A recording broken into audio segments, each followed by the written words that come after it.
Bonsoir à tous et bienvenue à Dialogue Citoyen, l'émission qui vous permet de contrôler et de demander des comptes aux gouvernants.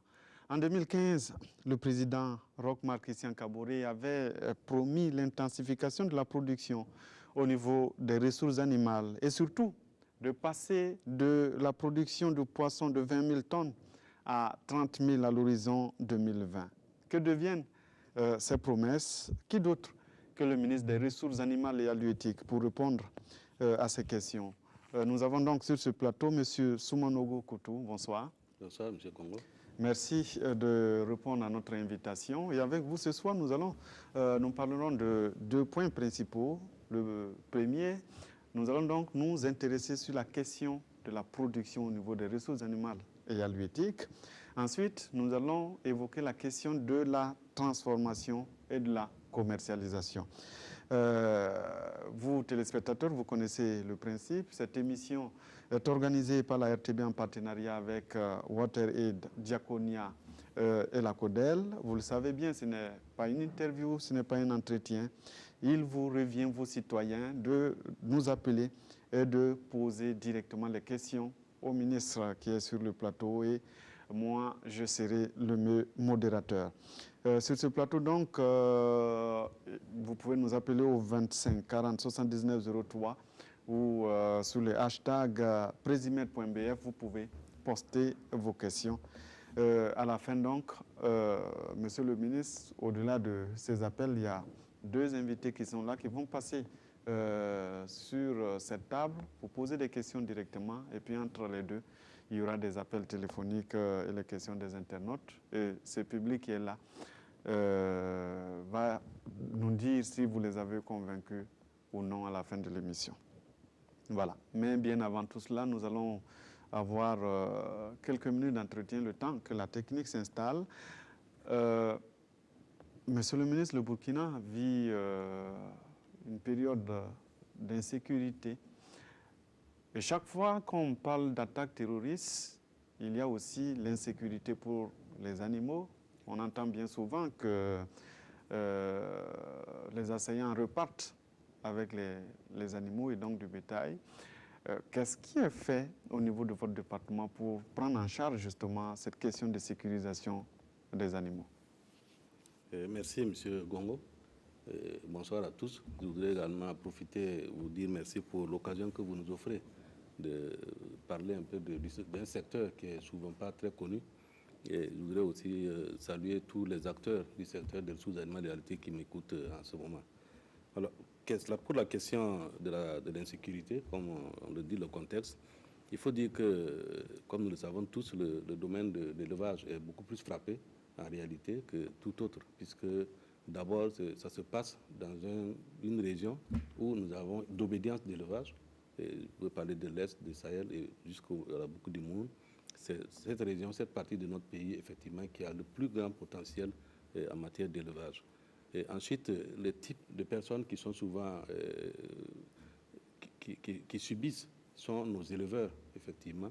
Et donc, nous sommes en tout cas au premier champ exposés à cet élevage, surtout que nos animaux se trouvent dehors, que nous devons garder. Et donc, nous avons des retours d'informations chaque fois qu'il y a ces situations qui font que nous perdons énormément d'animaux, effectivement. J'ai fait un tour au niveau du forage Christine en fin 2016. J'ai constaté ce qui se passait déjà en 2016 au forage Christine, où nos acteurs perdent énormément d'animaux sans pouvoir dire un mot. Et ensuite, il y a effectivement l'insécurité aussi due au changement climatique qui s'abat sur nous.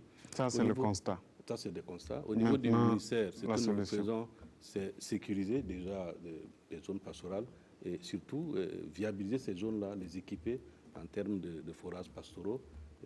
Depuis 2016 déjà jusqu'à aujourd'hui, nous avons pu mettre en place 296 forages, 400 forages pastoraux, disons, 26 puits et puis 88 boulis. Et nous les avons concentrés expressément au niveau des zones pastorales, depuis le Sahel dans la zone pastorale de Kougari, en passant par Kabonga à l'est, jusqu'à Barani et en passant peut-être à Samorovan, où nous avons effectivement décidé de mettre ces infrastructures pastorales avec des parcs de vaccination pour effectivement contrer.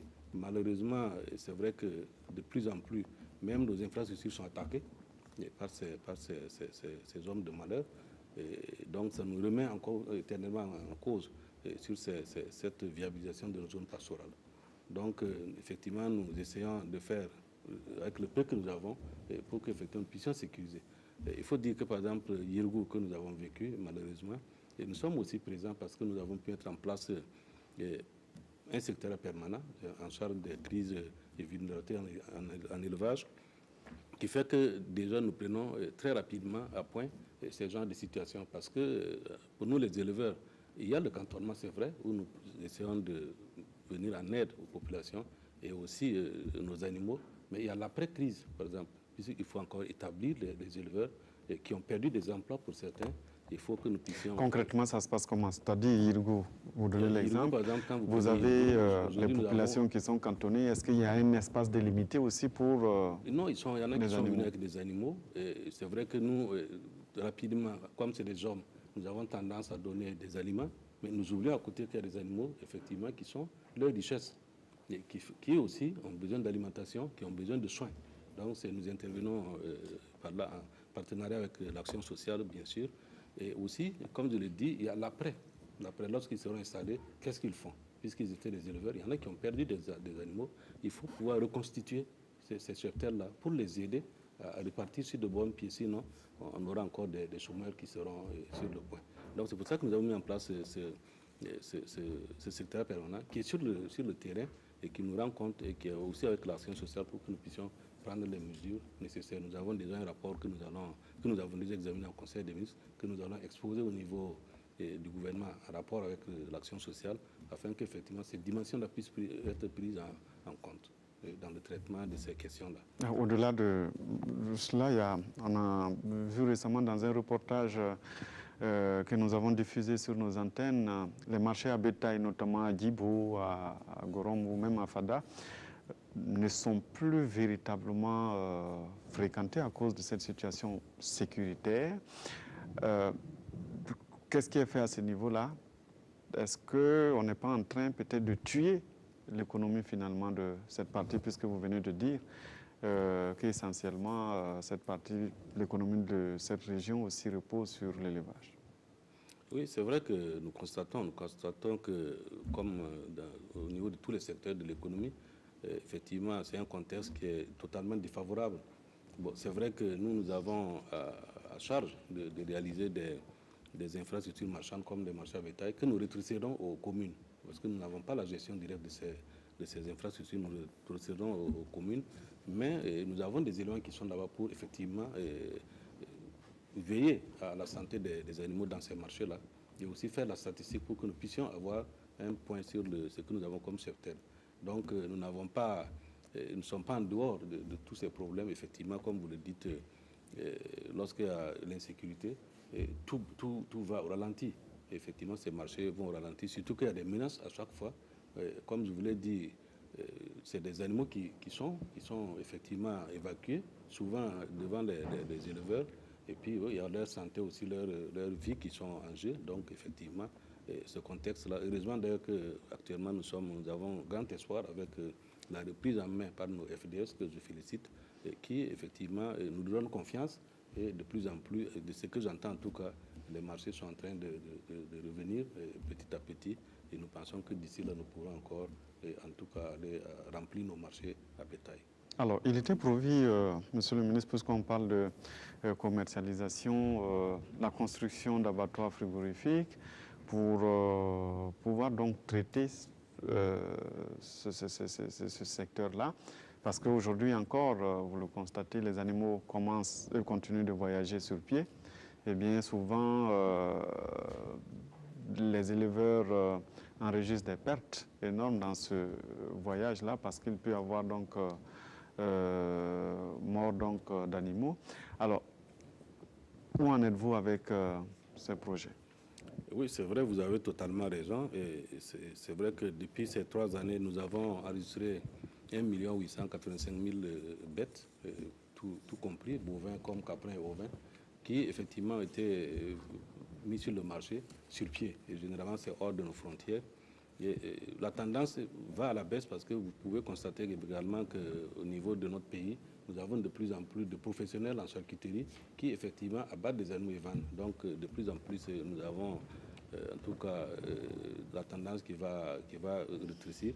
Maintenant, pour ce qui concerne les abattoirs frigorifiques, nous parlons des abattoirs modernes et qui répondent aux normes internationales. C'est vrai que ça fait partie des engagements traceurs du président du FASO. Et nous avions déjà amené au niveau du PNDS à Paris la construction de 5 abattoirs dans 5 villes moyennes et les grands abattoirs à Ouaga et à Boubou, ou la réhabilitation. Mais comme je l'ai dit, nous avions mis cela dans le cadre du PPP, le partenariat public-privé, avec l'option BOT, ça veut dire construire, exploiter et au besoin de céder à la fin. C'est vrai que nous avons lancé les marchés en profitant de la loi sur les PPP. Mais malheureusement, tous les soumissionnaires qui se sont intéressés ont mal compris notre démarche et des propositions n'ont pas, en tout cas, convaincu la commission qui a été mise en place, si bien que nous nous sommes retrouvés pour un marché infructueux sur tous les plans. Alors, au niveau gouvernemental, nous avions mis au niveau du budget de l'État la construction de l'abattoir moderne de Kaya, où nous sommes actuellement à 87 et quelques % de taux de finition. Il nous reste des réglages qui n'ont pas été pris en compte par les TDR au départ, mais nous pensons que cet abattoir déjà pourra être réceptionné cette année, et qui va donner en tout cas un engouement au privé, parce que comme je l'ai dit lors des rencontres avec le secteur privé, les abattoirs sont des infrastructures structurantes et qui sont très rentables, à retour d'investissement très rapide, extrêmement rapide, mais généralement, comme vous le dites, les gens ne sont pas enclins à ce type d'investissement, et c'est ce que nous essayons d'expliquer. Et sinon qu'au niveau de Ouaga, pour la hauteur de Ouaga, nous sommes en train d'actualiser l'étude de faisabilité, puisque ça fait déjà quelques 3 ans, 4 ans que nous avons mené cette étude. Puis Tenga, nous l'avons finalisé grâce à l'apport de PCSA. Et il reste maintenant une discussion entre nous et puis les populations, et entre les populations, pour déterminer le site adéquat qui va effectivement héberger cet abattoir. Ce qui veut dire clairement que ce n'est pas pour 2020.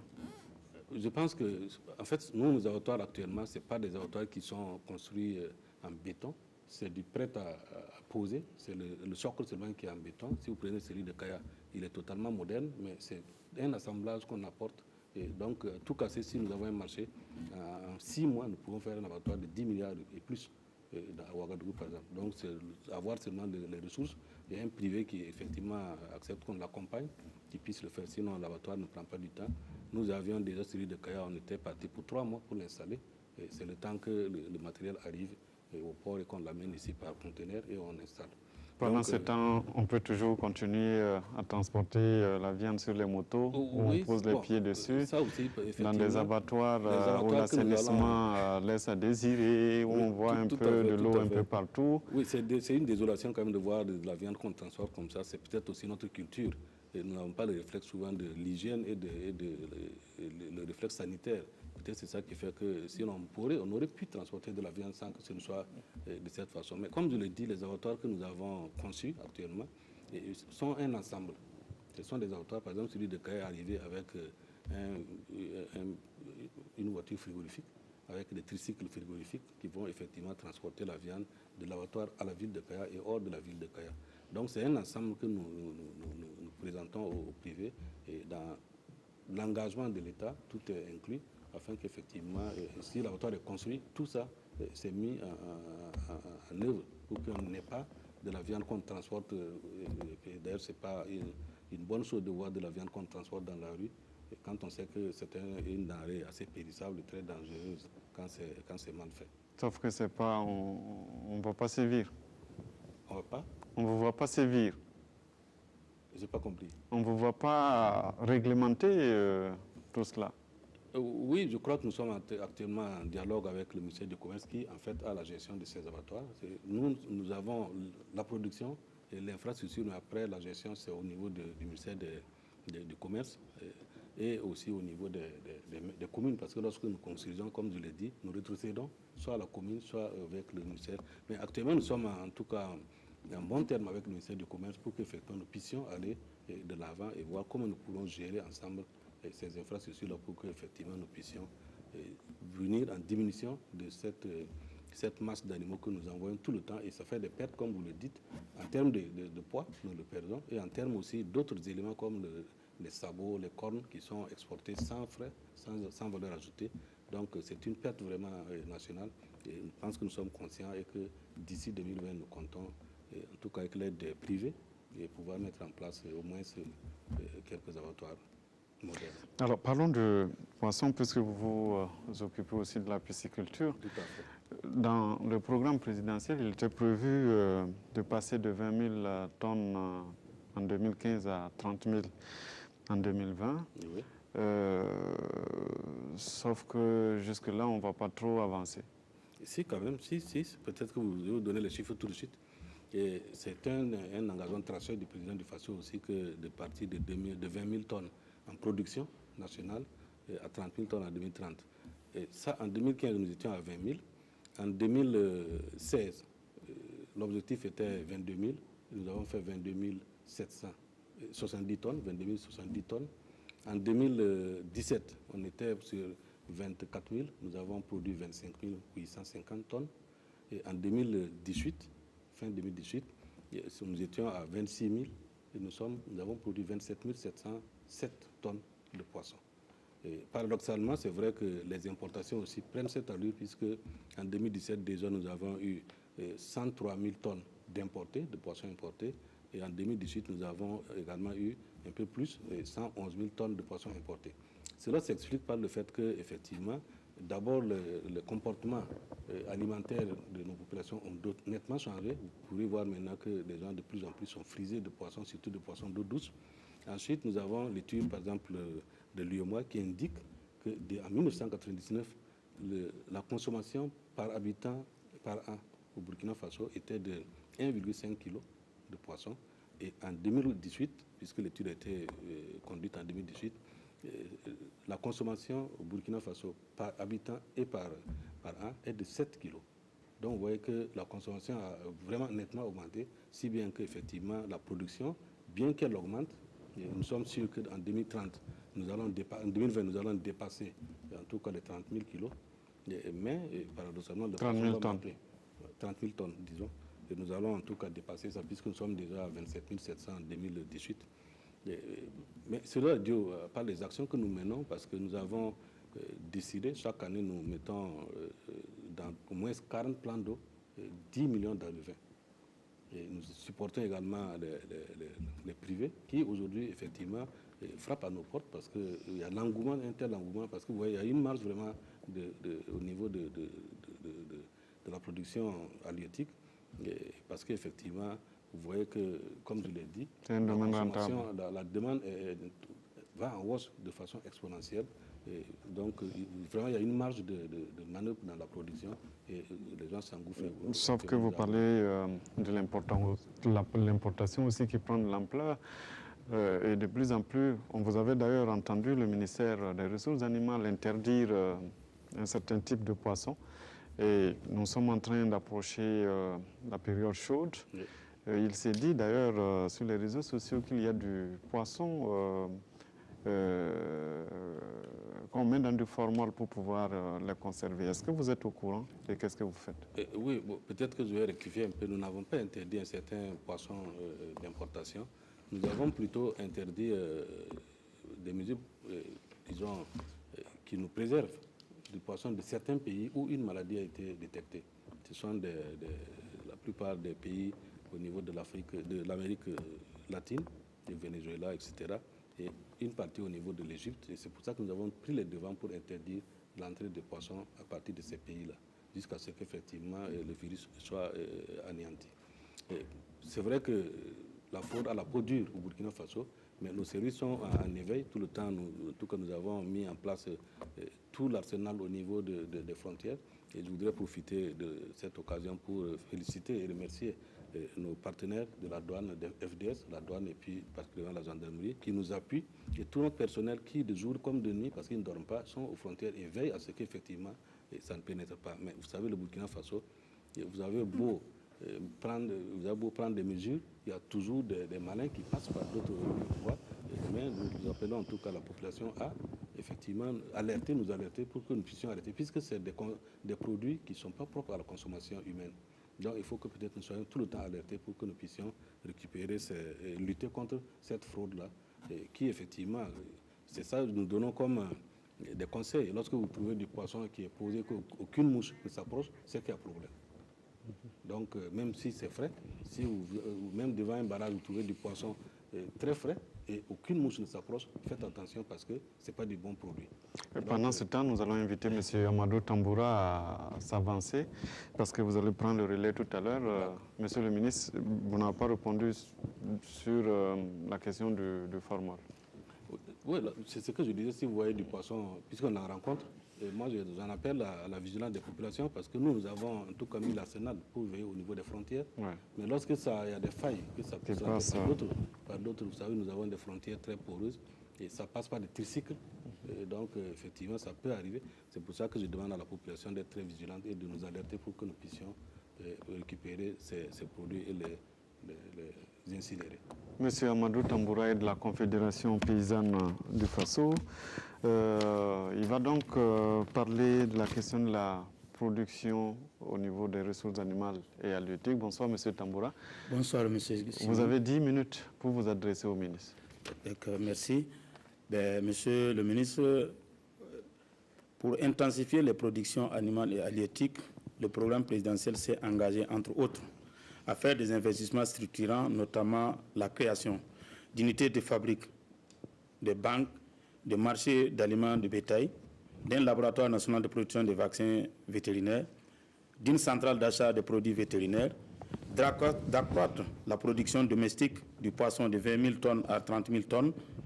Alors, Monsieur le ministre, après 3 ans d'exécution du PNDS, quel est l'état de mise en œuvre de ces engagements présidentiels? Merci, M. Tamboura. Effectivement, l'un des objectifs du programme présidentiel duquel nous tirons notre mission est effectivement d'intensifier et d'augmenter la productivité et la production animale et halieutique. Dans ce lot, nous avons pu déterminer 4 axes principaux.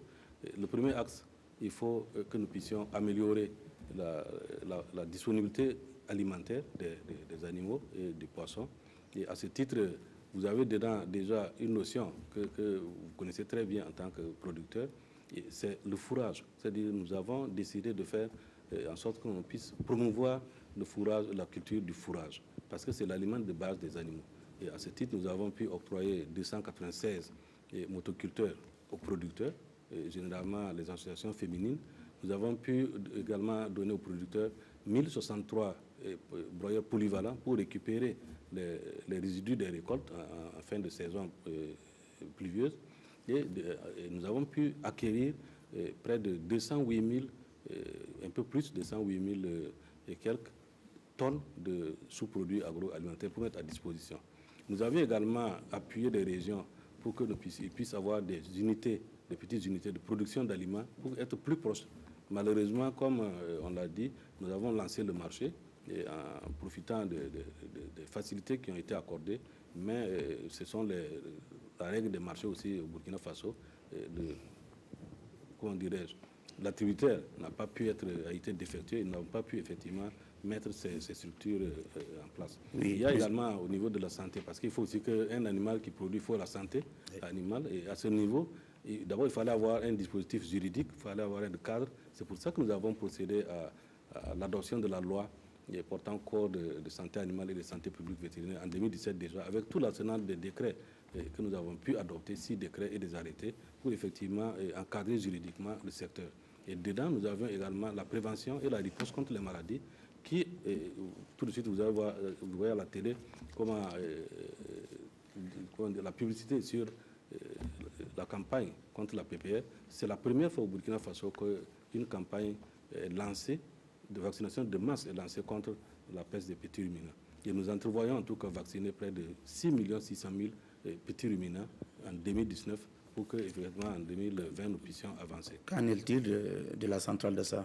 La centrale d'achat, nous l'avions également mis en PPP, mais nous l'avons retiré parce qu'actuellement, pour la centrale d'achat, c'est à l'image de la caméra, nous avons le financement. Nous avons pu acquérir le financement alors des d'un peu plus de 2 milliards de francs CFA et nous comptons mettre en place cette structure-là en 2019.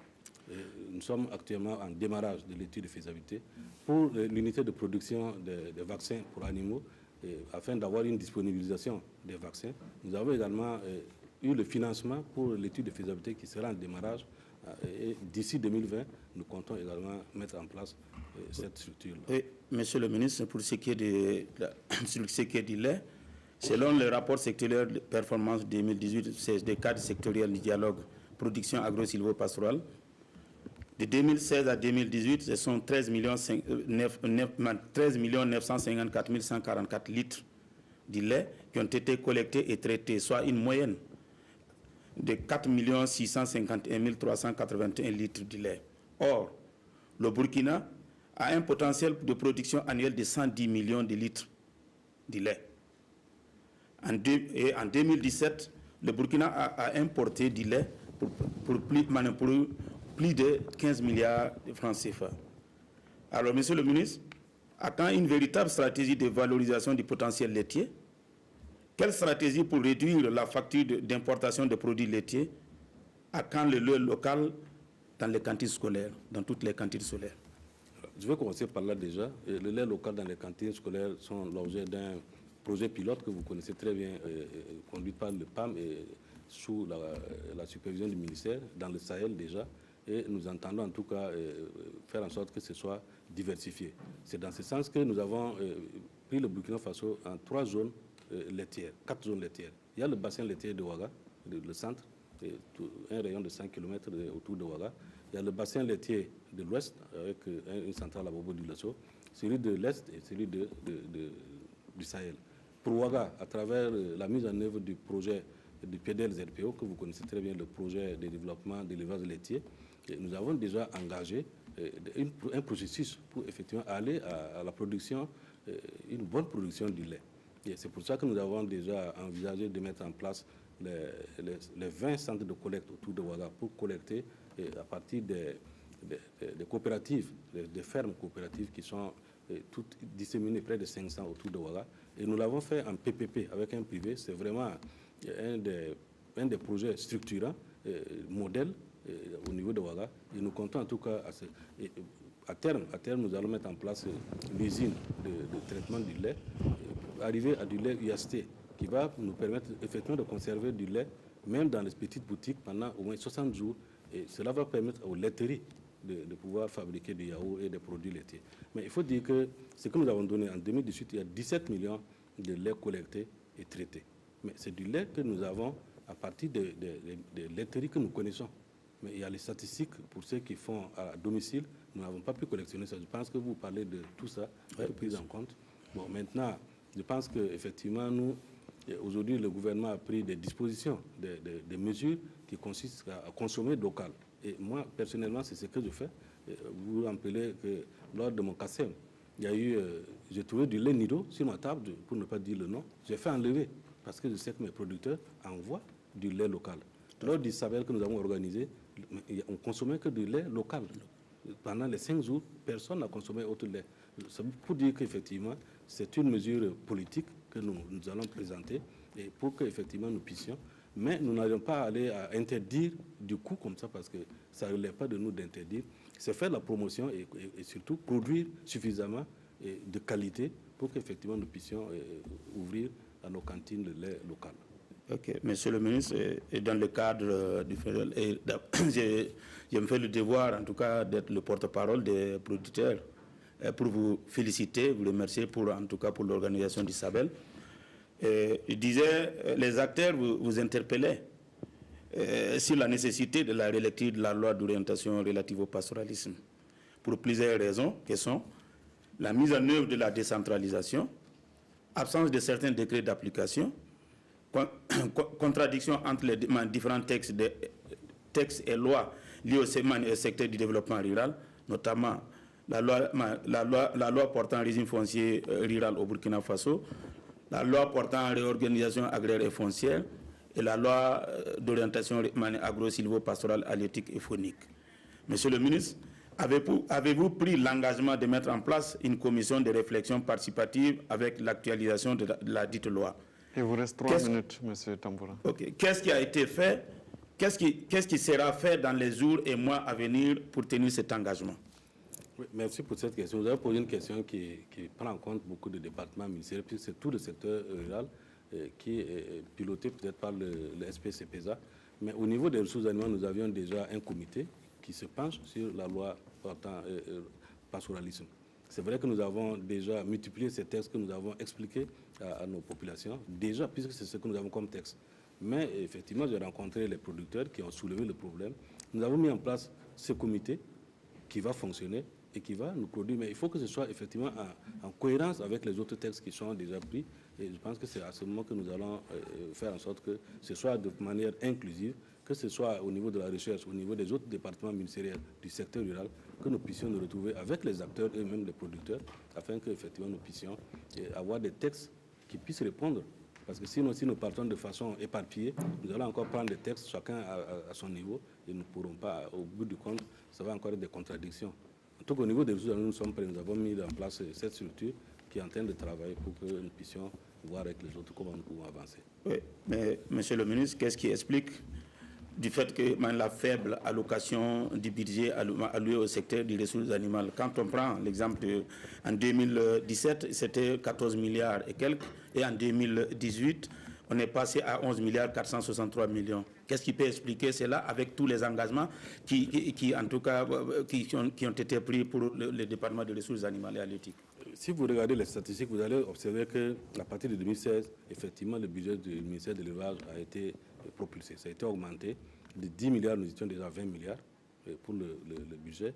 Mais vous n'êtes pas aussi, vous êtes sans savoir qu'il y a eu nous avons connu des problèmes, pas mal de problèmes, qui nous ont obligés à aller vers une régulation et qui a touché pratiquement tous les départements ministériels, donc avec le ministère de l'élevage.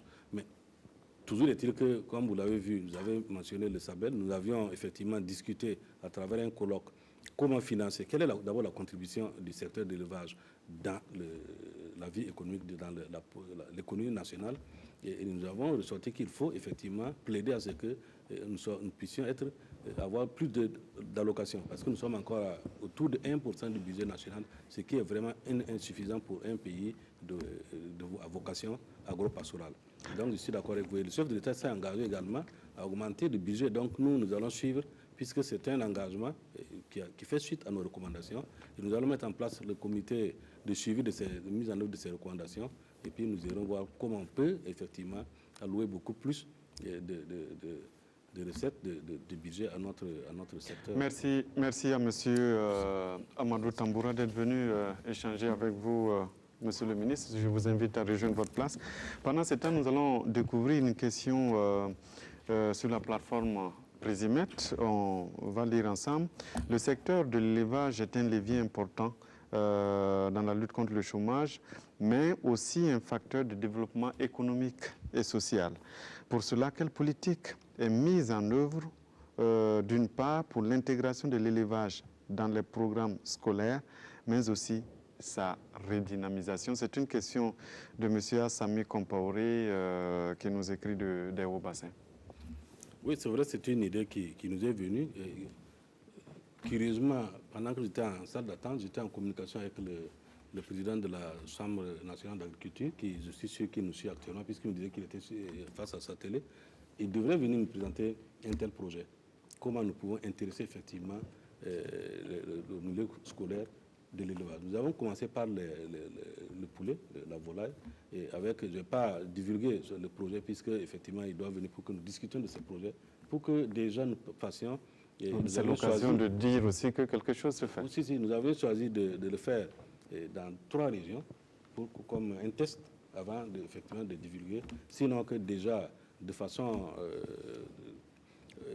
je ne sais pas quel terme, il y a des écoles qui effectivement pratiquent et qui nous interpellent pour qu'on les appuie avec de la formation. Oui, sauf qu'on a besoin que cela se vulgarise, parce que les élèves passent le temps à apprendre de tout et de rien, et puis après ils ne savent rien faire de leur dit doigt pour le notre ministère. Il faut que ce soit effectivement de façon concertée, dans une salle concertée avec le ministère de l'Éducation nationale, etc., pour que nous puissions effectivement, dans le programme, insérer ce type de programme. Il y a aussi même l'environnement, qui est aussi effectivement qui a pris beaucoup plus d'ampleur, même d'ailleurs au niveau des écoles. Et nous aussi, nous allons nous associer pour qu'effectivement ce soit un paquet, une volaille dans un environnement où on plante des arbres. Et nous l'avons déjà conçu. Et puis j'attends en tout cas que nous puissions avec le président de la Chambre nationale pour voir comment nous allons mettre ça. Mais il faut encore le financement, puisque nous allons encore rechercher un financement pour ça. Alors, une autre question de Mme Traoré qui nous écrit du centre.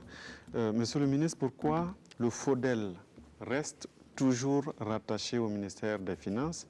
Prière, l'adapter à nos réalités. Le FODEL n'est pas rattaché au ministère des Finances. Le FODEL, c'est une structure au niveau du ministère des Ressources animales et halieutiques. Les finances participent au conseil d'administration. Il y a trois, je pense que peut-être monsieur est du conseil. Il y a 3 producteurs qui sont dans le conseil. Le ministère est représenté par un représentant. Et puis, je crois que, puisque nous avons migré à un nouveau statut, le statut particulier, donc le personnel aussi a un représentant. Mais le FODEL est actuellement une structure de notre ministère.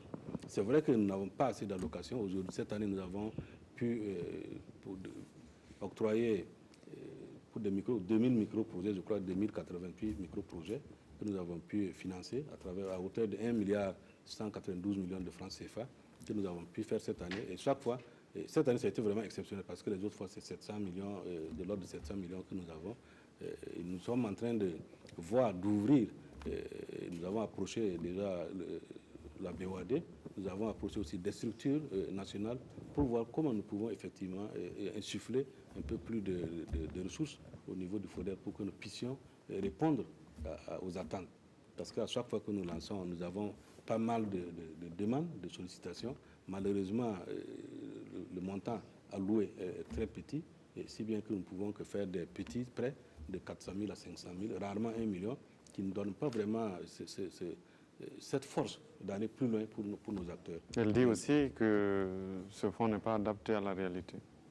Le fonds est totalement adapté à la réalité. Il y a un conseil d'administration qui est là. Le fonds, puisqu'il ne faut pas confondre les choses. C'est quoi déjà l'objectif? Comme nous n'avons pas assez de moyens, nous ne finançons pas des investissements. Nous finançons l'activité. C'est l'embauche, c'est l'élevage de volailles. Mais nous ne finançons pas ceux qui veulent vraiment construire ceci. Nous ne pouvons pas financer. Peut-être c'est pour ça qu'il ne s'est pas adapté. Sinon, effectivement, ce sont des acteurs, ce sont des projets d'élevage qui sont financés par le fonds FODEL. Alors, M. Souleymane Youbari nous appelle de Bagré. Bonsoir. Bonsoir. Nous vous écoutons. Alors, mention spéciale à M. le ministre pour l'organisation réussie du Sahel. Par ailleurs, j'ai 2 questions à... Malheureusement, on n'entend pas Souleymane Youbari d'ici. Ok, la première question, quels sont les mécanismes mis en place? Parce qu'on n'a pas de retour dans la salle, en fait, donc c'est difficile pour nous d'entendre ce que dit M. Souleymane Youbari. Allô? Voilà, quels sont les mécanismes mis en place pour accompagner le secteur privé afin d'atteindre les objectifs? Quels sont les mécanismes mis en place pour accompagner le secteur privé? Voilà, dans le cadre du PND. Ça, c'est une très belle question. Nous avons, depuis 2018, avec l'appui de la Banque mondiale, mis en place ce que nous appelons le projet d'appui au développement du secteur de l'élevage, le PADELV. Et dans le PADELV, nous avons une composante vraiment privée, les alliances productives, qui financent des projets à hauteur, en moyenne, 250 millions de francs CFA. Mais, comme je le dis, c'est un fonds, c'est vraiment un projet innovateur, parce que c'est toute l'alliance. Je prends un exemple très rapidement. Si vous êtes un charcutier et que vous voulez effectivement avoir un financement PADEL, c'est des privés, uniquement des privés, il vous faut avoir des producteurs, des éleveurs pour vous donner la matière, c'est-à-dire des éleveurs, des emboucheurs. Il faut que ces emboucheurs puissent avoir à côté des fabricants d'aliments bétail pour qu'ils nourrissent leurs animaux. Il faut que le charcutier lui-même nous présente un commerçant, c'est-à-dire une structure de commercialisation, et c'est l'ensemble qui fait l'alliance productive, et à ce moment, le PADELV effectivement finance de 50 millions à 500 millions. Et nous avons 80 projets, nous allons procéder au lancement dans la semaine qui vient, peut-être tout au plus en début avril, pour cette alliance. Nous avions déjà l'année passée lancé l'autre composante qui consiste à des subventions de 1 million à 3 millions pour les femmes et les jeunes. Et nous avons déjà octroyé pour près de 588 millions de francs CFA que nous avons subventionné des projets. Et moi-même, personnellement, en 2018, en décembre, j'ai pu donner les premiers chèques à ceux qui ont été bénéficiaires, qui vont de 1 à 2 millions. Ça, c'est dans le secteur privé que nous accompagnons. Et il faut dire aussi que nous avons des voyages d'études. Ce n'est que vraiment des producteurs privés qui nous suivent, que nous envoyons. Nous les avons déjà envoyés en France, en Israël, en Égypte, en Côte d'Ivoire. Ils sont assez nombreux pour qu'effectivement ils puissent se familiariser aux techniques modernes d'élevage. Et tout ça, c'est les chiffres que nous avons aujourd'hui. Cette année 2018, nous avons envoyé en tout cas 9 pour des voyages d'études en France et en Israël. Et ils sont revenus, ils sont très contents. Nous en avons envoyé qui sont partis voir des salons d'élevage et qui sont revenus et qui sont outillés avec ces techniques.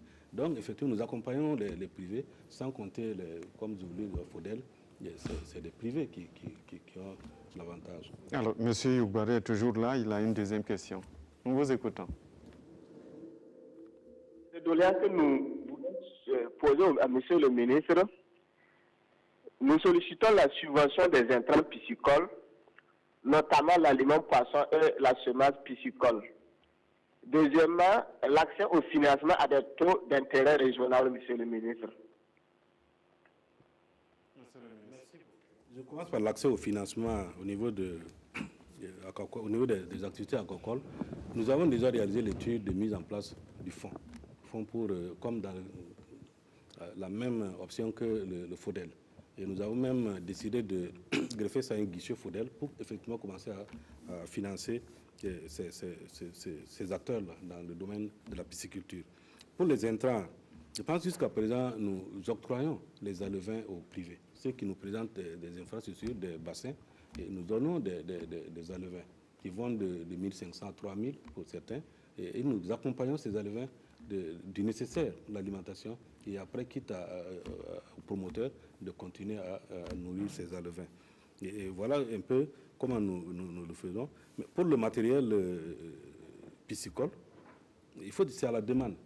Et surtout, c'est des associations, c'est toujours ce que je dis quand je rencontre les acteurs. Il faut en faire une demande. Et dès que ça arrive, effectivement, nous avons du matériel de pêche que nous octroyons, souvent gracieusement, aux associations de pêcheurs pour qu'effectivement ils puissent mener leurs activités. Donc, Yougbaré peut se rassurer. Il peut approcher déjà mes services pour voir un peu comment, s'il a déjà un bassin en confection. Nous avons d'abord l'accompagnement technique et la formation aussi. Cette année déjà, nous avons formé, 2018, nous avons formé plus de 2000 dans la technique de pêche. Donc, il peut déjà approcher nos services. Nous allons l'accompagner dans le renforcement de ses capacités techniques. Et si effectivement il arrive à mettre en place le bassin, nous nous engageons à lui offrir les alevins. On ne va pas lui demander de carburant avant d'arriver sur son bassin. C'est souvent eux qui donnent le carburant aux agents. Le personnel ne demande pas le carburant. Si vous leur donnez, bon, c'est autre chose. Moi, mon personnel n'a jamais demandé du carburant. Monsieur Olivier Sawadogo nous appelle de Ouagadougou. Bonsoir. Bonsoir, M. Simon Gongo. Nous vous écoutons. Bonsoir, M. le ministre. Bonsoir. Voilà. En fait, moi, ma préoccupation, c'est concernant le décès des animaux, surtout les ânes. Là. Nous avons remarqué que ce dernier temps, vraiment, nos ânes sont en train de partir, surtout dans la région de l'Est. Voilà. Maintenant, la question que je me pose, parce qu'à un certain temps, nous avons remarqué qu'il y avait des étrangers qui étaient là, à la recherche du pot d'âne. Bon, maintenant, je me demande, est-ce que cette question cette épidémie n'est pas liée, en tout cas, à ces recherches du pot d'âne-là, qui ont importé cette maladie, en tout cas, pour pouvoir, en tout cas, avoir le pot d'âne. Voilà. La deuxième question, qu'est-ce qui a été fait au niveau de votre ministère, en tout cas pour éradiquer ces phénomènes? Parce que, 80% de la population sont des cultivateurs. Et les animaux, en tout cas, surtout les ânes, contribuent. Si, en tout cas, la manière dont c'est en train de partir, si ça continue comme ça, d'ici la saison-là, en tout cas, ça ne sera pas facile pour nos braves paysans. Je vous remercie. Merci à vous, merci pour cette question. Effectivement, depuis la fin de l'année 2018, nous avons constaté cette mortalité de nos asins. C'est vrai que, là aussi il faut le dire, hein, nous avions encore conservé certaines habitudes parce que nous n'avons pas été alertés à temps. Et vous savez que généralement dans nos villages, la mortalité d'un animal, le réflexe souvent c'est de consommer l'animal. Et c'est ce qui s'est passé là où ça a pris de l'ampleur. Donc nous avons vite fait, quand on a su, nous avons essayé de circonscrire le périmètre, de l'isoler pour qu'effectivement nous puissions faire des prélèvements. Mais la maladie a eu le temps effectivement de se propager parce que comme il le dit, les ânes ont commencé à mourir, les gens ont commencé à envoyer la peau à la maison, alors qu'il s'agit de la maladie, la gourme, qui est extrêmement contagieuse. Cette maladie est extrêmement contagieuse. Il y en a qui ont commencé à amener la viande dans les marchés, si bien qu'effectivement, lorsque en moins d'un mois, puis l'harmattan aidant, nous avons effectivement eu une propagation incroyable de cette maladie, mais qui a été vite circonscrite parce que quand on a compris, nous avons pu isoler, prélever des choses, des éléments qui sont venus à Ouaga, et nous avons détecté que c'est effectivement la gourme qui était à l'origine. Nous avons fait le vaccin qui a été en tout cas transmis au niveau de toutes les régions. Et aujourd'hui, à l'heure où je parle, effectivement, en tout cas, il y a l'accalmie aujourd'hui. Moi, j'ai fait le déplacement dans la région du Passoré à Bagré, un village de Bagré, où j'ai rencontré effectivement les acteurs qui ont perdu là-bas aussi 300 ânes. Et effectivement, ça a été dû comme ça. Mais nous avons eu l'accompagnement des autorités locales, et surtout de la commune, qui ont tout fait pour que la viande, personne ne consomme, personne ne l'amène à la maison, qu'on incinère, qu'on enfouit, on fasse des enfouissements au sol, et ça a été éradiqué. Mais à l'occasion, nous avons, par exemple à Bagré, détecté une autre maladie à côté qui est le charbon bactérien. Et là, lui, ce charbon, lui, il est mortel pour l'homme.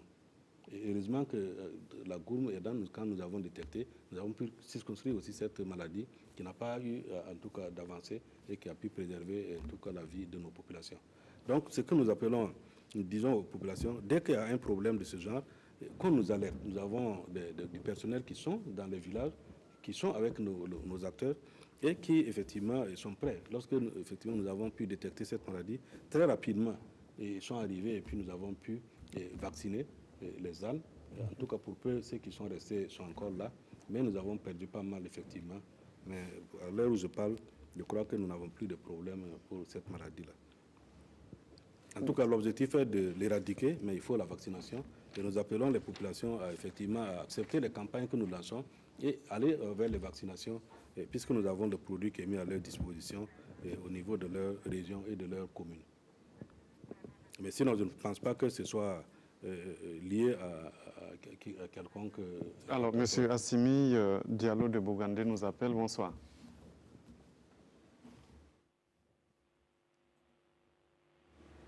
Assimi Diallo, bonsoir.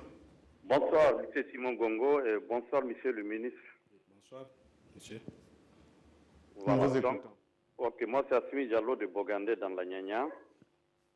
Bon, ma question c'est, cette année, on a vu qu'il y a baisse de production de coton, donc il n'y a pas assez de grains de coton. Sûrement, déjà même le prix d'aliments bétail est déjà élevé. Qu'est-ce que, au niveau du ministère des Ressources animales, compte faire pour vraiment aider ou appuyer les éleveurs comme d'habitude, parce que l'appui doit être dans ces mois de mars et avril pour soutenir les animaux un peu, surtout avec les élevages quand même traditionnels. Voilà, donc ça c'est la première question rapidement. La deuxième question concernant l'intensification de l'élevage. Bon, c'est un processus, c'est l'idéal, mais vu de notre contexte, même aujourd'hui, il n'y a même pas de l'espace, parce que même pour faire la culture fourragère, hein, il n'y a même pas de l'espace. Les espaces ne sont pas sécurisés. Donc, pour le moment, je pense que c'est un véritable problème.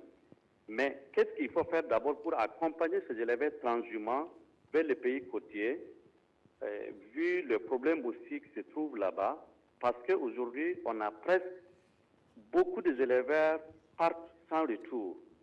Donc, comment il faut faire d'abord pour aider ces éleveurs-là jusqu'à aller en transhumance et revenir? Bon, moi, je pense que on doit mettre l'accent sur ça d'abord. Voilà, merci beaucoup et bonne soirée à vous. Merci. Pendant que le ministre répond à la question, nous allons inviter M. Mikailou Diko à rejoindre la table, puisque juste après cette réponse, il sera en face du ministre pour lui poser des questions. Merci, M. Diallo. Il faut dire que la politique que nous menons aujourd'hui tend effectivement à un élevage, au changement des conditions d'élevage, des modes d'élevage, parce que le mode extensif pose beaucoup de problèmes, puisqu'il faut sortir les animaux. Ça pose énormément de problèmes. C'est pour ça que nous félicitons les jeunes éleveurs qui sont regroupés dans un cadre et qui sensibilisent les acteurs à ce qu'effectivement on puisse sédentariser les animaux en enclos pour nous permettre effectivement de pouvoir prendre en charge la charge sanitaire même de ces animaux-là. Maintenant, il parle de transhumance. Effectivement, c'est tout un problème parce que ce n'est pas seulement le pays de départ, il y a les pays d'accueil aussi qui posent problème. Et puisque chacun a maintenant sa réglementation qui s'impose à ceux qui arrivent. Et nous, nos éleveurs, ce que nous avons toujours demandé, qu'on ne parte pas de façon inaperçue, si vous me permettez le terme, parce qu'il nous arrive souvent d'apprendre que des éleveurs ont des problèmes dans tel pays et nous ne savons pas comment ils sont partis. Ils ne possèdent pas de certificat de transhumance, ni international ni national, et nous ne pouvons pas passer les frontières. Donc nous pensons qu'il faut qu'effectivement ce soit encadré, que les gens puissent prendre les certificats quand ils vont, pour que nous puissions les suivre et savoir qu'effectivement nous avons des éleveurs qui vont dans tel pays avec tel nombre d'animaux pour que nous puissions les suivre. Maintenant, comme il le dit, les espaces se rétrécissent, ça c'est vrai, c'est une réalité qui est là.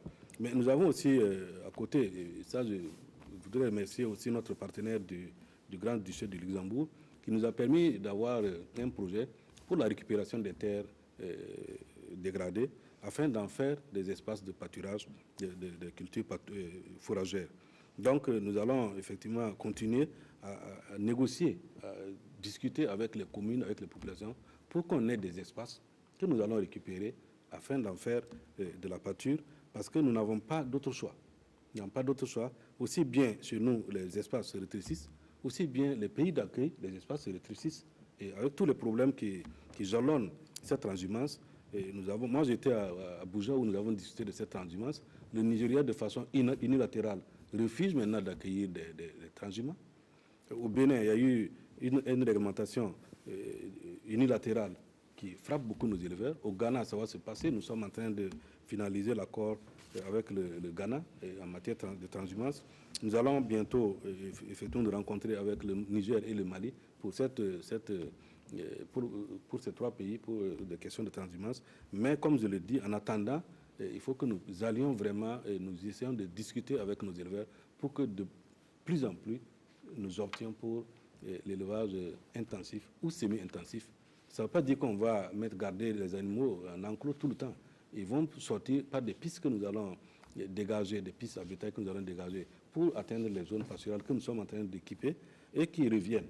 Mais la transhumance en tant que telle devient de plus en plus compliquée pour les éleveurs et pour nous les gouvernants aussi. D'accord. Monsieur Mikailou Diko, bonsoir. Bonsoir, monsieur. Vous êtes de la PES, vous êtes là pour échanger avec le ministre, vous avez 10 minutes. Merci. Bonsoir à tous. Je me nomme Diko Mikailou. Je suis membre et animateur de l'APES, Association pour la promotion de l'élevage au Sahel et en savane. Nous intervenons dans 13 pays de l'Afrique de l'Ouest et du Centre.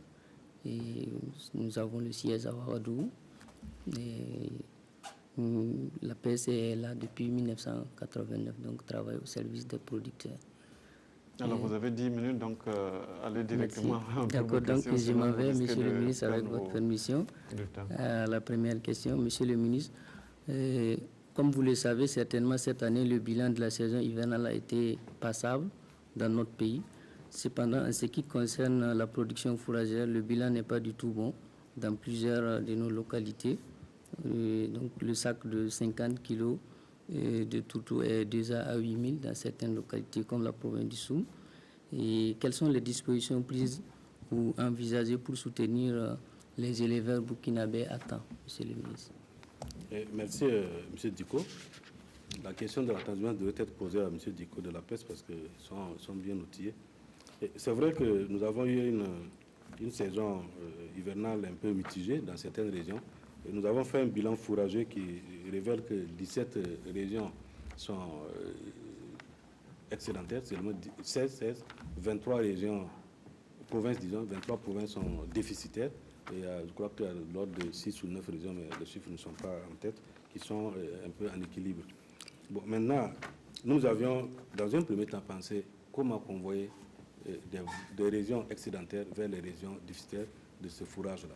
Bon, c'est vrai que déjà, des gens sont prêts et vous avez constaté que le Sabel a été aussi un espace de rencontre où, effectivement, des gens ont signé des contrats. Et aujourd'hui, je connais des gens du Nord et du Centre-Nord qui ont commandé énormément de foin à partir de Banfora et ils sont ravitaillés. Et je vois aussi des camions, des tonnes de camions qui vont à Sankoinse et qui, effectivement, convoient. Bon, le ministère pourrait, à un moment donné, effectivement, accompagner cette dynamique-là pour que nous puissions faire la jonction entre les zones excédentaires et les zones déficitaires. Mais maintenant, pour ce qui concerne le prix des SPAI, comme je l'ai dit, c'est toujours des compléments alimentaires. Mais effectivement, moi j'ai toujours demandé à ce que les acteurs, les éleveurs surtout, s'organisent mieux. C'est vrai que nous avions dans chaque filière une certaine organisation, mais en matière d'achat, il n'y a pas cette organisation. Pendant qu'on me dit qu'il n'y a pas d'aliments, que c'est cher, et la SOFAB vient dans mon bureau dire qu'il y a mes ventes. Et moi je dis, au lieu que chacun aille payer 10 tonnes, ou 5 tonnes, ou 1 tonne, mais si effectivement on peut avoir une organisation solide dans une région qui vient commander déjà par avance à SOFAB ou ailleurs, ou quelqu'un d'autre, beaucoup de tonnage, je pense que ça peut jouer sur les prix à la baisse. Et là, on s'impose, et puis les prix aussi s'imposent du fait qu'effectivement, c'est des économies d'échelle. Et c'est ce que j'ai toujours expliqué aux acteurs. Il faut qu'on puisse s'associer, même si j'ai 1 tonne, que je m'associe à quelqu'un qui veut 1000 tonnes, et puis on l'achète, et après on me donne ma tonne, et on donne à celui-là ces 5 tonnes. Et, puisque sinon, c'est le marché. C'est le marché pour les fabricants. Et quand ils arrivent avec les aliments, ils vendent. Le ministère, cette année, nous avons pu acquérir 208 000 tonnes de SPAI que nous avons mis à la disposition à prix subventionné auprès mais ce n'est pas suffisant. Vous savez qu'aujourd'hui, l'élevage est devenu un peu partout. Ce n'est plus dans une seule zone, ce n'est plus pour un seul type. Il y a beaucoup d'éleveurs, il y a beaucoup d'animaux, et l'État ne pourra pas être en mesure, effectivement, de pouvoir subvenir aux besoins de tout le monde. Donc, nous pouvons toujours pallier là où il y a crise, là où il y a vraiment besoin, mais nous allons aussi accompagner pour que là où ceux qui produisent puissent produire à moindre coût, en sachant qu'il y a en face des demandeurs. La demande est aussi. Et je crois qu'il faut qu'on s'organise un peu plus. Mais est-ce qu'il y a une mesure déjà au niveau de votre ministère qui, en tout cas, sous-entend venir à ces propos que vous avez dit à temps, parce qu'on sait aussi que c'est déjà bientôt dans la période, comme l'expliquait tantôt un de nos téléspectateurs, c'est à partir du mois d'avril déjà la situation est un peu difficile pour nos producteurs. Donc à cet effet, est-ce que vous voyez une mesure qui peut être prise pour vraiment venir en aide à ces producteurs? Oui, je disais tantôt que nous avons mis en place au niveau du ministère un secrétariat permanent en charge des crises et vulnérabilités en élevage qui déjà s'attelle à prévenir les crises. Donc ils sont à pied d'œuvre, ils vont nous faire le rapport et nous allons essayer de voir comment nous pouvons acquérir des produits pour effectivement venir en appoint pour le mois de soudure qui s'annonce déjà. C'est vrai que nous avons au niveau du ministère n'a pas pu acquérir autant d'aliments, mais avec nos projets que sont le PADLB et à la moindre mesure le PRAPS que vous connaissez, ce sont des projets au niveau du ministère que nous avons pu formaliser depuis 2016-2017. Et nous pourrions peut-être, s'il y a vraiment crise, il faut que nous puissions annoncer la crise et à ce moment nous allons actionner pour que nous puissions très rapidement avoir de quoi faire un appoint pour la période de la soudure. Okay, merci. Aujourd'hui, il y a une offensive dans le cadre donc, de la politique agricole régionale commune de la CEDEAO. Et quelles sont les mesures concrètes donc, prises par notre pays, le Burkina Faso, pour accompagner cette offensive lait, notamment pour ce qui concerne la production de lait local? Bon, comme je l'ai dit tout à l'heure, nous avions mis vraiment dans notre programme la promotion du lait local. Vous avez vu qu'à chaque fois qu'il y a une manifestation ou concernant le lait, je vais moi-même, je me présente moi-même et je suis en tout cas avec les mots d'ordre qui sont lancés. Et comme je l'ai dit, il faut que nous allions effectivement d'organisation en organisation, de formation en formation, arriver à produire qualité. Le lait, il faut que ce soit vraiment de la qualité. Et ce n'est pas ça qui manque aujourd'hui, puisque nous connaissons des mini-laiteries, que ce soit à Dori, à Ouaga, à Bobo ou à Oiga, qui font effectivement. Mais il faut que nous partons l'offensive. Il faut que nous fassions l'offensive déjà ici. La protection de nos produits, ce n'est pas le fait d'interdire que des produits rentrent, c'est de consommer nos produits. Et je pense que c'est ce que le gouvernement a entrepris. J'ai vu en tout cas des circulaires qui sont sortis pour que nous fassions le point de l'application de cette mesure qui a été prise par le Premier ministre, son Excellence, Monsieur le Premier ministre, à savoir consommer burkinabé et le lait local y compris, et surtout dans nos casernes, dans nos écoles. Et je pense que c'est ça notre politique. Et comme je l'ai dit, nous allons ensemble aller vers ce créneau-là. Merci bien. Donc, Monsieur le ministre, je voudrais savoir si votre ministère a été donc impliqué dans l'élaboration du programme d'urgence pour le Sahel, et si oui, quelle est la part de l'élevage? Le programme d'urgence du Sahel, nous sommes impliqués, nous sommes membres du COPUS. Okay. Et nous avons des projets, mais ce sont des projets que nous conduisons à travers nos programmes, qui sont le programme régional d'appui au pastoralisme, le PRAPS, et le PADLV, le programme, et puis d'autres programmes qui se retrouvent au niveau de l'agriculture, tels que le PAFASPE, etc. Mais nous sommes impliqués dans la conduite de ces activités-là et nous les suivons. Et d'ailleurs, nous pensons qu'il y a bientôt, le jeudi prochain, nous avons une réunion du PUS où nous allons encore effectivement parler. Et nous avons le grand forage de Christine, qui est aussi un engagement transfert du président, le forage Christine, où nous avons injecté déjà en 2016 10 millions pour rendre fonctionnel ce forage-là, Christine.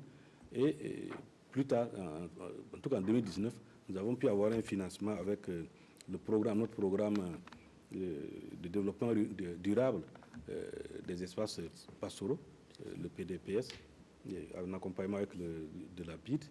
Et nous avons pu avoir mobilisé 1,70 milliard que nous allons injecter dans la réhabilitation de ce forage Christine-là, qui est un pas important pour effectivement le Sahel si nous arrivons à le faire. Ça, c'est à court terme. En attendant qu'à long terme, nous puissions effectivement déployer le projet en lui-même qui concerne le forage Christine et pour lequel nous avons déjà posé notre requête au niveau de la BADEA par l'intermédiaire du ministère des Finances pour environ 12 milliards de francs. Et ça, c'est vraiment un problème structurant qui va aller à l'aménagement même de l'espace du forage Christine avec tout, et puis ensuite à mettre en place les infrastructures pastorales hydrauliques telles que les forages, les plans d'eau au niveau de tout autour du forage Christine. Et ça, je pense que c'est ça qui est contenu dans le PUS, qui pourrait être, en tout cas pour 2020, pour ce que je dis tout de suite, en attendant que le projet lui-même, dans le moyen terme. Merci à vous, M. Moukailou Diko, d'être venu échanger avec le ministre. Nous allons vous inviter à rejoindre votre place. Merci. Pendant ce temps, Monsieur le ministre, on va découvrir ensemble une question sur la plateforme Présimet. Dorine Ouedraogo du centre, Monsieur le ministre, qu'est-ce qui est fait pour qu'on puisse transformer le bétail avant d'en exporter pour plus de valeur ajoutée? Oui, c'est toujours, je pense que ça c'est une question qui nous tient beaucoup à cœur, qui fait partie des objectifs du président, nous l'avons évoqué tout à l'heure, qui est effectivement d'aller sur toute la chaîne de valeur, de la production à la commercialisation en passant par la transformation. Et c'est l'aspect de transformation que nous avons évoqué en parlant des abattoirs. Et comme je le disais, en tout cas, notre politique, c'est de mettre en place ces abattoirs modernes qui répondent aux normes internationales, qui vont nous permettre effectivement d'exporter de la viande en lieu et place des animaux sur pied.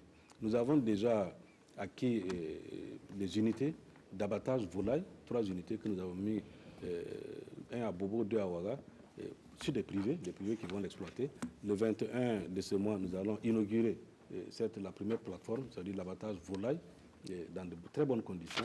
Et je pense que c'est ça qui va nous faire progresser pour que nous évitions d'envoyer nos animaux sur pied, sauf pour des cas rituels, parce que dans tous les cas, on a besoin toujours des animaux sur pied pour les baptêmes, pour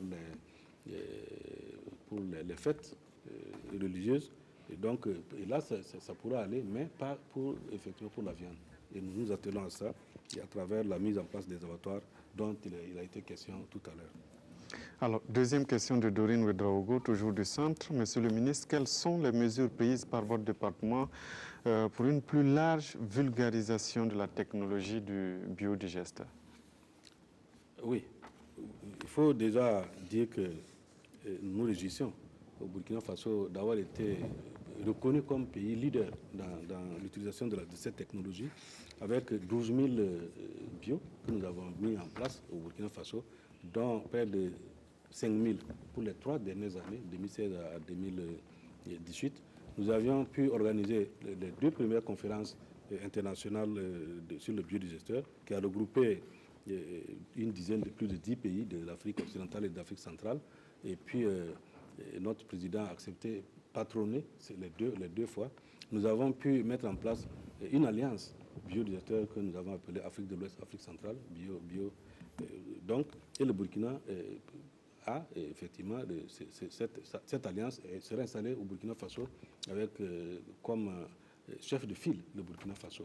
Donc, nous avons mis en place tout cet arsenal pour effectivement aller vers la réalisation de 40 000 biodigesteurs, puisque le chef de l'État, dans son programme, a prévu 40 000 biodigesteurs installés. C'est vrai que nous sommes loin du compte, ça il faut le dire, mais nous allons faire l'effort pour qu'effectivement nous puissions aller avec la subvention, parce qu'il faut dire aussi qu'il y a une subvention de l'État à hauteur de 50% pour la mise en place de tout ouvrage. Et nous allons poursuivre cela et essayer aussi, avec les financements que nous allons avoir à travers cette alliance que nous avons pu mettre en place. Nous attendons seulement la ratification des textes qui sont partis dans les différents pays. Et puis nous allons essayer de voir comment nous pouvons sensibiliser. Parce qu'il faut dire aussi que nous avons quelques contraintes au niveau du biodigesteur, puisqu'il faut d'abord disposer d'animaux, au moins deux bêtes, pour avoir assez de déjection pour faire fonctionner le bio. Il faut avoir de l'eau en permanence pour pouvoir faire fonctionner le bio. Et donc nous essayons de mettre en œuvre tout cet arsenal-là après la sensibilisation pour que cette technologie qui est vraiment très porteuse pour notre pays dans ce contexte climatique puisse avoir lieu. Donc je peux rassurer que nous avons un programme national, nous avons mis en place un programme qui fonctionne depuis 2010, qui a été renouvelé jusqu'en 2019 et que nous aurons encore une 3e phase de ce programme-là qui viendra pour que nous puissions parachever nos ambitions dans ce domaine-là. Monsieur Jean Rodolphe nous appelle de Koudougou. Bonsoir. Bonsoir, Monsieur Simon Gongo. Nous vous écoutons. Bonsoir, Monsieur le ministre. Et bonsoir. Ok, j'appelais par rapport à 2 préoccupations. La première concerne l'ouverture d'un abattoir de volailles moderne, voilà, qui devrait être fait avec Al-Kassavi de l'Arabie Saoudite, qui avait été reçu par le président en 2016. Cet abattoir devrait être installé dans le Bazéga. Je ne sais pas qu'est-ce qu'il en est aujourd'hui. La deuxième question. La deuxième préoccupation, c'est l'appui peut-être qu'on pourrait accorder aux petits producteurs de volailles, structurés en coopérative. On ne sait pas comment cela pourrait se passer avec notre ministère de tutelle. Merci, Monsieur Jean. Monsieur le ministre. Bon, concernant l'abattoir de volailles qui devrait être installé au Bazéga, j'avoue que je ne suis pas au parfum de ce projet, donc je ne peux pas m'hasarder vraiment à répondre. C'est vrai que j'ai vu un promoteur qui a rencontré le chef de l'État, mais nous n'avons pas eu l'honneur de le rencontrer, donc nous ne savons pas dans quelles conditions cet abattoir devrait être. Mais par contre, comme je le disais tantôt, nous avions, nous, au niveau du ministère, amené trois abattoirs de volailles mobiles que nous avons déjà installés, que nous allons inaugurer bientôt dans ce mois-là. Et nous allons poursuivre la commande de ce type d'infrastructures pour mettre à disposition des privés. C'est à prix subventionné que nous mettons pour qu'effectivement nous puissions abattre des volailles dans des conditions, dans de saines conditions. Maintenant, pour l'appui aux petits producteurs, bon, comme je l'ai dit, nous avions des projets que nous exécutons jusqu'en 2020-2022. Et tantôt, je parlais des micro-projets. La dernière fois que j'ai remis des chèques, c'était pour des producteurs, des productrices qui vont de 1 million à 3 millions. Je ne sais pas ce qu'il entend par petit producteur, je pense que c'est peut-être dans ce cas-là. Et il y a aussi ceux qui peuvent être peut-être gros, mais pas petits, et au niveau des alliances productives que j'ai aussi mentionnées dans le PADLB, où ils peuvent effectivement s'approcher dès que nous allons lancer le projet, pas le projet, la composante alliance productive, pour voir comment ils peuvent effectivement postuler. Mais il faut venir en alliance. Il faut venir en alliance. Tous ces petits producteurs de volailles peuvent être regroupés autour d'un abattoir, quelqu'un qui va faire un abattoir de volailles, donc pour l'abattage, autour d'autres qui vont faire de l'aliment, et d'autres qui vont faire des poussins d'un jour, et l'Alliance va effectivement venir auprès du PADLB pour demander la subvention à hauteur de 60%. Et comme je l'ai dit, ce sont des subventions qui vont, des projets qui vont financer à hauteur de 50 millions à 500 millions, moyenne de 250 millions. Madame Valéa Fatmata nous appelle de Ouagadougou. Nous vous écoutons. Bonsoir. Allô? Oui, nous vous recevons, allez-y. Oui, bonsoir. Oui, bonsoir, M. Gongo. Oui, bonsoir, M. le ministre. Bonsoir, madame. Ma préoccupation fait allusion à l'organisation de l'approvisionnement et de la distribution des aliments bétail à prix social aux éleveurs en période de crise pastorale. Donc, monsieur le ministre, pensez-vous qu'aujourd'hui, au regard du nombre important des organisations de la société civile actives sur le terrain, les services techniques devraient continuer à organiser l'approvisionnement et la distribution des aliments bétail ou déléguer ce rôle, ne serait-ce que la distribution aux OSC, et de se reconcentrer sur leur rôle régalien de suivi, contrôle de la mise en œuvre des mesures de politique gouvernementale. Si vous pensez que la deuxième option est la plus responsabilisante pour les acteurs directs, et que comptez-vous faire dans ce sens en tant que ministre? Merci. Merci, madame, pour cette question. Effectivement, le ministère,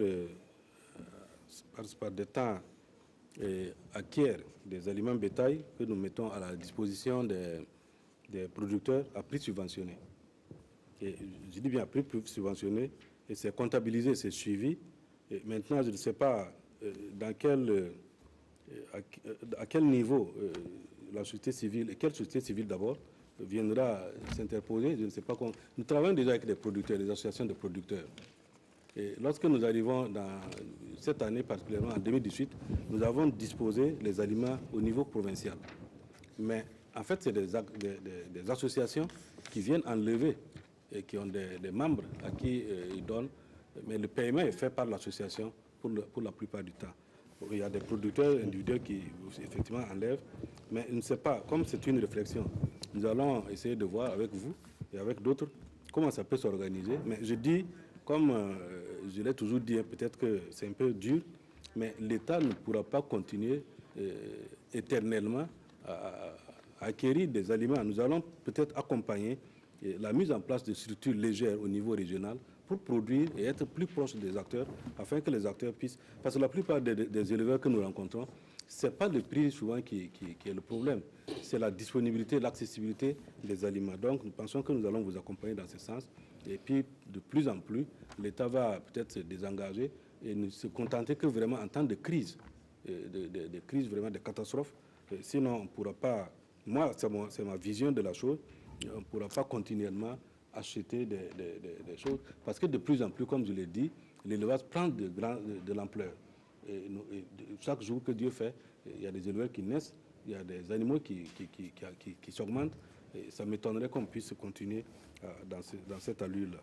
Mais c'est une réflexion, nous allons réfléchir en attendant que, effectivement, nous puissions aller à notre option et voir comment nous pouvons associer la société civile. Déjà qu'il y a les CERA, les chambres régionales d'agriculture qui nous accompagnent, je pense que c'est déjà des structures habilitées à même de pouvoir nous aider dans cette tâche-là. Alors nous allons prendre le dernier intervenant, M. Serge Edgar Bambara de Ouagadougou. Bonsoir. Oui, bonsoir, monsieur le ministre. Bonsoir. Bonsoir, monsieur le ministre. Bonsoir, monsieur. Alors, oui, j'ai deux préoccupations. Oui, mais il y a une qui vient d'être prise en compte. D'accord, on va parler à la deuxième alors. Voilà, maintenant je m'avais posé une question sur la dernière. Oui, la question s'il vous plaît. Oui, et il s'agit de la viande que nos bouchers transportent chaque matin pour envoyer vers les marchés. Alors, dans le temps, il y avait des cars qui mettaient cette viande à la disposition des bouchers directement dans les marchés. Qu'est-ce que le ministère peut faire pour alléger la souffrance des bouchers et encore pour qu'ils nous donnent de la viande de qualité? Mais si vraiment le ministère peut faire un geste pour accompagner ces bouchers-là, ça allait vraiment être salutaire. Voilà. Merci. Monsieur le ministre. Merci pour cette question qui revient. C'est vrai que, comme je l'ai dit, notre politique qui est de mettre en place des abattoirs modernes intègre tous ces volets. Ça veut dire qu'il y aura le transport de la viande par l'abattoir jusqu'au point de vente. Donc, je pense que ça va résoudre le problème. Et pour les bouchers, même déjà à l'École nationale de l'élevage et de la santé animale, nous avons développé des curricula pour effectivement former les bouchers dans la découpe et aussi dans les réflexes, comme je le dis, de l'hygiène, les réflexes sanitaires, et qui va aussi éviter qu'effectivement on puisse transporter de telles viandes. Ce n'est pas seulement le transport, même au lieu où on fait des grillades, allez-y voir comment c'est fait. C'est souvent pas bon à en parler. Donc, je pense que c'est une question de sensibilisation. Comme je le dis aussi, pour l'exploitation des abattoirs, nous sommes en discussion avec le ministère du Commerce, qui a la gestion des abattoirs, je le répète, et pour le moment, Ouaga et Bobo. Et ensemble, nous allons voir comment nous pouvons mettre en place ces abattoirs modernes. Et nous allons résoudre en même temps toutes ces questions liées à la question de l'hygiène. D'accord. Nous allons appeler Adama Coulibaly sur ce plateau. C'est celui que nous appelons ici le vérificateur. Il viendra nous dire qu'est-ce qu'il a entendu de l'émission et puis qu'est-ce que le public aussi a dû comprendre. C'est déjà fini. Adama Coulibaly, bonsoir. Bonsoir Simon, bonsoir Monsieur le ministre.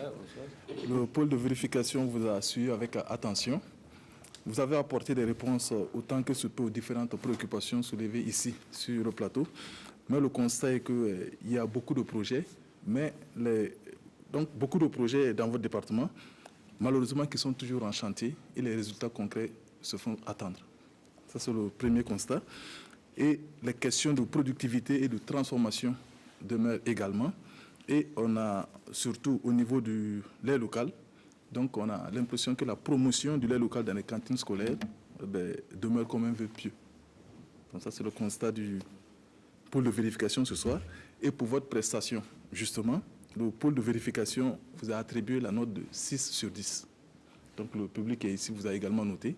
La moyenne du public est aussi de 6 sur 10. Donc ce qui vous fait une note globale, donc une moyenne générale de 6 sur 10, Monsieur le ministre. Merci. Merci. Donc, Monsieur le ministre, pour la réaction, mais toujours cette précision importante, c'est là. Est-ce que le public a été convaincu par ce que vous dites et vous êtes au-dessus de la moyenne? Ça veut dire que forcément vous êtes arrivé à convaincre le public, la vérification, et on espère aussi que vous avez pu atteindre les téléspectateurs qui nous suivent. Oui, merci. Je pense qu'au-delà de la note, je pense que nous avons eu l'occasion d'échanger avec des acteurs qui nous écoutent, qui ont des attentes pour un secteur peut-être naissant, parce que vous savez que le secteur de l'élevage a toujours été un peu dans beaucoup d'autres départements avant d'être, il y a quelques années, un département plein. Et donc, il y a beaucoup d'attentes, il y a beaucoup de questionnements. Et moi, je pense que c'est ça a été l'occasion pour nous de parler.